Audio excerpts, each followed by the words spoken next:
Okay, so here is some homemade natto that I made a few months ago. It's been frozen, so it's not actually as good as it was when I made it fresh. But you mix in some hot mustard here.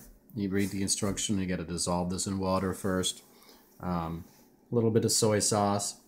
You mix that in, some scallions, and then you mix it up.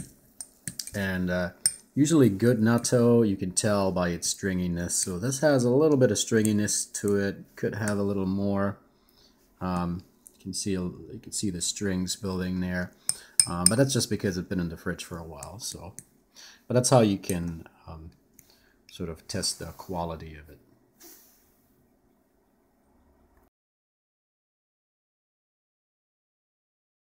All right, just a few things you're going to need. So you're going to need a temperature gauge to keep the temperature between 100 and 110 Fahrenheit for the natto. Some alcohol to wipe everything down. This is the starter culture I'm going to use. This is the containers I'm going to use, glass containers, and I'm going to put the natto in there, serval file, and then I'm going to cover it with some foil where it has punctured holes in it to allow some air circulation. So here are the two types of starters that you can use for natto. You can get the actual spores. This is the natto spores, and as you can see, these are the spores in here. Comes with a tiny little spoon, so you can actually make a fair amount of natto out of this. I think it's one little heap for 1 kilogram, 2.2 pounds, so you got to scale it down. I usually end up making maybe a pound, a little bit less than that. The other way to do it, if you don't want to invest in the spores, you can buy the natto packages. You can get these at the Asian grocery store in the refrigeration section. They come in these packages, ready-to-eat packages. And what you basically do is unthaw it and use that as a starter. So, we got 3 of them for $1.85. So you could probably use this to see if you really like making natto or not, if you don't want to make the investment. Spores are about $12 plus shipping. So those are the two ways that you can get your starter culture.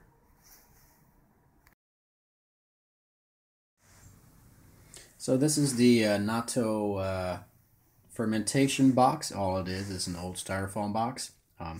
Cut a hole into the side here where I've put an old lamp holder in here. I can change the light bulb in here. Light bulb is what generates heat for this box. Usually is 15 watts in the wintertime, 10 watts in the summertime, and that usually keeps it about the right temperature.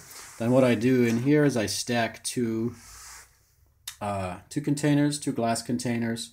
The natto is usually a single layer in there because they do need to get some air. I'll put a little container with water in the side to keep the humidity up. The light bulb stays on continuously, and that is my fermentation container.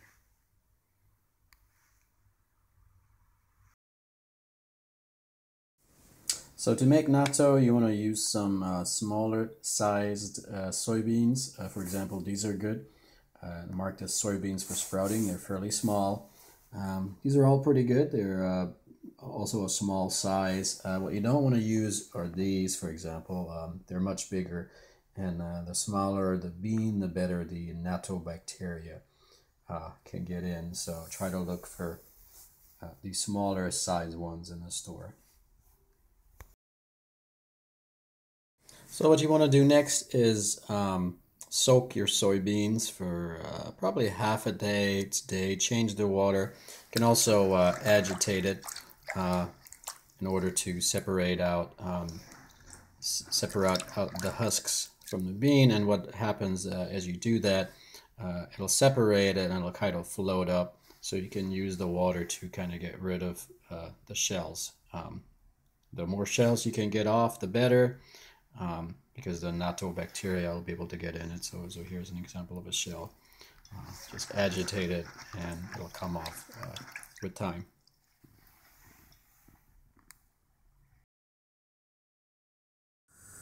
Okay, so the next thing you're going to do is you're going to take the soaked soybeans and you're going to pressure cook them about 10 to 15 minutes, depending on your beans and your setup and so on.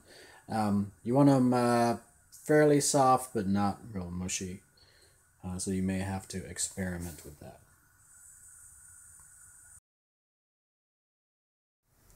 Okay, now I'm going to take the cooked soybeans. I'm going to put them in here, mix them up with the starter that I have in here, mix them up real well, and then go ahead and put them, almost single file into these glass pots, and then cover them with the aluminum foil. You can see it all mixed up here. You got the brown ones are the starter beans, and the beige ones are the ones that we just cooked. Okay, we've got them packed up now and ready to go into the fermentation container. Alright, so the fermentation is ready to go. We've got the glass containers with the natto covered with aluminum with holes in it. We've got a 15-watt light bulb here to give the heat off. Got my thermometer to keep it at about 100 and 105, 110. And in the back I have some heated water. That's to give it some initial heat and also to keep the humidity up in the box. Now I'm going to cover it up and should be ready in 24 hours.